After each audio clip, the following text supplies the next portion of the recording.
Hi friends, എല്ലാവർക്കും പുതിയൊരു വീഡിയോയിലേക്ക് സ്വാഗതം. ഇന്ന് നമ്മൾ ഉണ്ടാക്കുന്നത് മാംഗോ ബർഫിയാണ്. അത് നല്ല ഈസി ആയിട്ടും ടേസ്റ്റി ആയിട്ടും നമുക്ക് ഉണ്ടാക്കാം. അപ്പോൾ അതെങ്ങനെയാണ് ഉണ്ടാക്കുന്നത് നമുക്ക് നോക്കാം. അപ്പോൾ അതിന് വേണ്ടി ഞാനിവിടെ കുറച്ച് പഴുത്ത മാങ്ങ എടുത്തിട്ടുണ്ട്.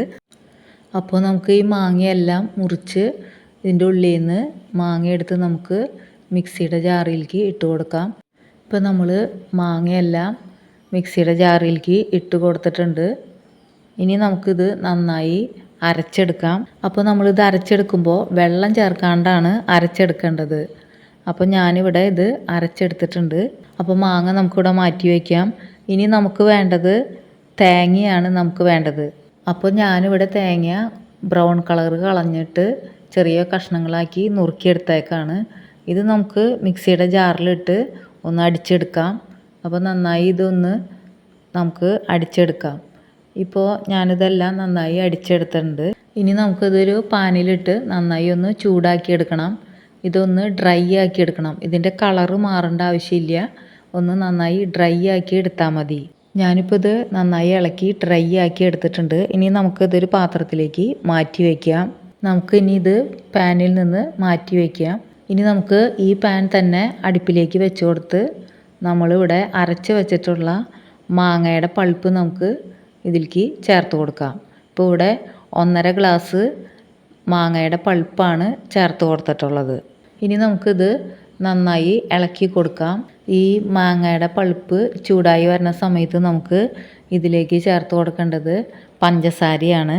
അപ്പോൾ ഞാനിവിടെ 1.5 ഗ്ലാസ് മാങ്ങയുടെ പൾപ്പ് എടുത്തിട്ടുണ്ട്. അതിലേക്ക് നമ്മൾ ചേർത്ത് കൊടുത്തിട്ടുള്ളത് 1 ഗ്ലാസും 2 ടീസ്പൂണും പഞ്ചസാരയാണ് ചേർത്ത് കൊടുത്തിട്ടുള്ളത്.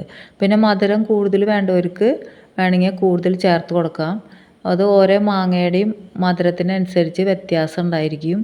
മധുരം കുറഞ്ഞ ടൈപ്പ് മാങ്ങയാണെന്നുണ്ടെങ്കിൽ നമ്മൾ പഞ്ചസാര കൂടുതൽ ചേർക്കേണ്ടി വരും. അപ്പോൾ മധുരം കൂടുതൽ വേണമെന്നുണ്ടെങ്കിൽ നോക്കിയിട്ട് നമുക്കത് ചേർത്ത് കൊടുത്താൽ മതി. ഇപ്പോൾ പഞ്ചസാരയെല്ലാം നന്നായി മെൽറ്റായിട്ട് ഇത് തിളച്ച് വരാൻ തുടങ്ങിയിട്ടുണ്ട്. ഇനി നമുക്കിതൊന്ന് വറ്റിച്ചെടുക്കണം. ഇപ്പോൾ ഇത് നന്നായി തിളച്ച് കുറുതായി വന്ന് തുടങ്ങിയിട്ടുണ്ട്. ഇനി നമുക്ക് ഒന്നും കൂടി ഇത് വറ്റിച്ചെടുക്കണം. ഈ സമയത്ത് നമുക്ക് ഇതിലേക്ക് ചേർത്ത് കൊടുക്കേണ്ടത് ഒന്നുകിൽ പാൽ ചേർത്ത് കൊടുക്കാം, അല്ലെങ്കിൽ പാൽപ്പൊടി ചേർത്ത് കൊടുക്കാം.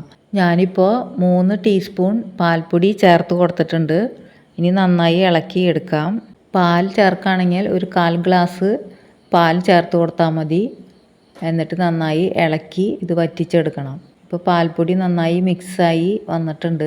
ഇത് ഒന്നും കൂടി ഒന്ന് നമുക്ക് വറ്റിച്ചെടുക്കണം. ഞാനിപ്പോൾ ഇത് നന്നായി വറ്റിച്ചെടുത്തിട്ടുണ്ട്. ഇനി നമുക്ക് ഇതിലേക്ക് ചേർത്ത് കൊടുക്കേണ്ടത് നെയ്യാണ്. അപ്പോൾ നമുക്ക് 1-2 ടീസ്പൂൺ നെയ്യ് ചേർത്ത് കൊടുക്കാം. നെയ്യ് ചേർത്ത് കൊടുത്താൽ നല്ലൊരു ടേസ്റ്റ് ആയിരിക്കും. ഇനി നെയ്യ് ചേർത്ത് കഴിഞ്ഞാൽ നമുക്ക് ഇതിലേക്ക് നമ്മളിവിടെ ഡ്രൈ ആക്കി വെച്ചിട്ടുള്ള തേങ്ങ നമുക്ക് ചേർത്ത് കൊടുക്കാം. എന്നിട്ട് ഇത് നന്നായി നമുക്കൊന്ന് മിക്സാക്കി എടുക്കാം. ഞാനിവിടെ തേങ്ങ 1/4 ഗ്ലാസ് തേങ്ങ ചേർത്ത് കൊടുത്തിട്ടുണ്ട്. അപ്പോൾ നമുക്കിത് നന്നായി ഇളക്കി മിക്സാക്കി എടുക്കാം. ഇപ്പോൾ തേങ്ങയെല്ലാം നന്നായി മിക്സാക്കി ഇത് ഒന്നും കൂടി നമ്മളൊന്ന് ഡ്രൈ ആക്കി എടുത്തിട്ടുണ്ട്. ഇനി നമുക്ക് ഇതിലേക്ക് ചേർത്ത് കൊടുക്കേണ്ടത് ഏലക്ക പൊടിച്ചതാണ്. ഏലക്കായയുടെ കുരു നമുക്ക് മിക്സിയുടെ ജാറിലിട്ട് 1 ടീസ്പൂൺ പഞ്ചസാരയും ചേർത്ത് നന്നായി പൊടിച്ചെടുക്കാം. അപ്പോൾ നമുക്ക് ഏലക്കാപ്പൊടി ഇതിലേക്ക് ചേർത്ത് കൊടുത്ത് നന്നായി ഇളക്കി മിക്സാക്കി എടുക്കാം. നന്നായി ഇളക്കി മിക്സാക്കി എടുത്തിട്ടുണ്ട്. ഇനി നമുക്ക് നെയ്യ് പുരട്ടിയ ഒരു പാത്രത്തിലേക്ക് ഇത് ഇട്ട് കൊടുക്കാം. ഇത് പാത്രത്തിൻ്റെ എല്ലാ ഭാഗത്തേക്കും ആക്കി നമുക്കിതൊന്ന് ലെവലാക്കി എടുക്കാം. ഇത് നന്നായി നമുക്ക് പരത്തിയെടുക്കാം. ഒരേ കട്ടിയിൽ തന്നെ നമുക്കിത് പരത്തിയെടുക്കണം. അപ്പോൾ നന്നായി ഞാനിവിടെ ഇത് പരത്തിയെടുത്തിട്ടുണ്ട്. ഇനി ഇതിൻ്റെ മുകളിലേക്ക് ഞാൻ നട്ട്സ് ഇട്ട് കൊടുക്കുന്നുണ്ട്. അപ്പോൾ ബദാമും പിസ്തയും എടുത്തിട്ടുണ്ട്. അത് നമുക്ക് ചെറുതായി അരിഞ്ഞ് ഇതിൻ്റെ മുകളിലേക്ക് ഇട്ട് കൊടുക്കാം.